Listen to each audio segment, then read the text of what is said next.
Everybody give it up for Transformers 1 director Josh Cooley. Oh, thank you. You weren't expecting that, were you? No, I wasn't. Yeah. Congrats on Transformers 1. So much excitement around this film. I can't wait to see it. We were just on the press line. I was talking to your producer, Lorenzo, and we were talking about what sort of ultimately drove the decision to go live action or go animation instead of live action, because this is a story that feels like you could have really gone either way. And he said it would have cost $500 million to make this story in live action. Right. What do you think it is? But obviously, it lends itself so well to the animation genre. Like, what in your opinion, really made this an organic fit for animation? Well, with the live action, you've got all the live action plates. You've got humans. You have to match everything to be as believable as real life, and all the details in those. So that's more money, and having the characters talk is a lot of money as well for live action. But this movie having no humans in it, so it's just the robots, only being on Cybertron, so it's millions of years before Earth even exists. It allows us to go even kind of bigger than reality with it. So the characters can do things, jump higher, punch harder. We can get really trippy with it, and it feels right because we've just immersed you in that world. Yeah, as you mentioned, it's the first major Transformers movie to really explore the home planet, Cybertron, right? What can you say about building out that world and your approach there? Well, Cybertron is made of metal, and it transforms itself. It's another reason why animation is perfect for it. But you're right, like we've never really seen it when things are going well. It's usually dying or falling apart, so that's why they're leaving. And that was one of the things that got me excited about this as well. It's like, I want to see what that looks like, because at the end of the day, their planet is what they're fighting for. And that needs to be as attractive to them as the audience is attracted to it. So that was one of the challenges, and it was making just a beautiful world for them. First major animated Transformers movie since the 1986 OG version. What kind of cues did you take from that one, if any? I don't want to give anything away. There are some moments. That movie definitely hit me as a kid. I remember being at a birthday party to go see it, and I was traumatized along with everybody else. We're like, happy birthday. No Unicron in this one? Or were you guys like, we can't touch what Orson Welles did? There was some dream I had of like, could we possibly use I love Orson Welles. I was like, could we somehow use his recording session in this? Couldn't figure out a way to do it. Yeah. But it's epic. You did not want to AI Orson Welles. No, come on. Thank you. It's Orson Welles. Thank you for that. This movie, I mean, the cast is phenomenal. So stacked, from Chris to ScarJo to Brian to Keegan to Steve. You got Steve Buscemi in this. You got Lawrence Fishburne. You got John Hamm.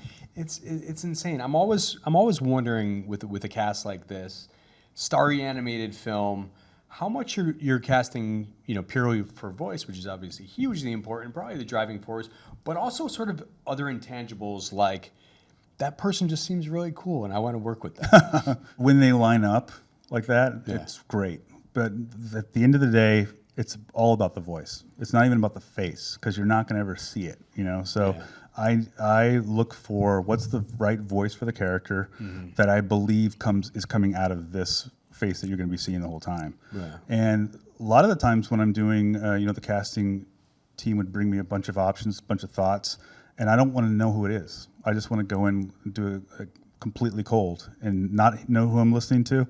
That's how I cast Keanu Reeves in Toy Story 4, which was like I did not recognize his voice. Not seeing his face and not knowing who it was, I didn't recognize what it was at first, who it was. Really? And then I was like, this is perfect. Yeah. And then it's like, of course, Keanu. Yeah. But for this film, the voices I think are perfect. They brought so much to the role, and that I still can't believe who the list that you just gave, but also they all understand how important the franchise is for Transformers and just what it means to everybody. And so they came, we recorded over 4 years. It's like at least 10 times over 4 years, and every single time, every actor was just ready to go on their game, and also willing to bring a piece of themselves to it. And so that explains how you ended up with all these horribly ugly people like Chris Hemsworth and Scarlett Johansson. That's the They that's just the happen ironic to thing. have amazing voices and be very, very, very attractive. They're extremely very talented attractive people.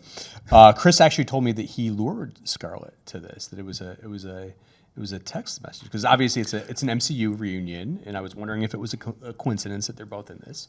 But I think he helped recruit for you guys. He did. I've also worked with Scarlett on a project right beforehand, and I told her I was going to be doing Transformers, and she said, "I want to voice a pink one," and as a joke.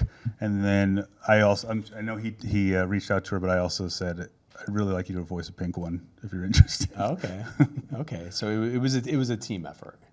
Yeah, but team it's effort. I mean, Chris definitely has more pull than I do. So Yeah. You previously directed a movie called Toy Story 4 that I will say, in my humble opinion, was the best Toy Story movie. It was so brilliant and so touching and so funny, and just when you thought that series couldn't get any better, it somehow did. What